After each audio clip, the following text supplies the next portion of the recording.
राउरकेला अबकारी विभाग पक्षर स्थानीय आईटीडीए कॉन्फ्रेंस हॉल ठारे लाइसेंस एवं ऑफिस कोऑर्डिनेशन मीटिंग अबकारी विभाग अध्यक्षक श्रीजुक्त झांसीकेतन बरिहंक अध्यक्षतार आयोजित हो जाइछे। जेतु राज्य सरकार राउरकेला एक बड़ अबकारी जिला होइथिबारु सरकारंकर राजस्व को नजर रखी आगामी दिन में केमिति भावे बंद होइतिबा सरकारी दुकान गुड़िक पुनः निलाम करी कार्यकारी करिबा पई नूतन भावरे राउरकेलार जोग देइथिबा अबकारी अध्यक्षक श्रीजुक्त बरिहा गुरुत्वारोप करथिले।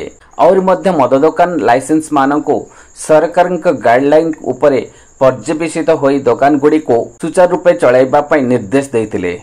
एही मीटिंग रे अबकारी डीएससी उप अध्यक्षक कुमारी अर्चना बारिक, इन्स्पेक्टर मोहन प्रधान, दिलीप कुमार नायक एवं हेमलता मानंदिया ओ जिलार समस्त सब इन्स्पेक्टर माने उपस्थित थिले। समस्त पृथक पृथक भावे केमिति बंद थिबा राजस्व मद दुकान गुड़िक पूर्ण कार्यकारी होई परिबो से विषय सूचित मतामत प्रदान करथिले। Rourkela report Odisha city news.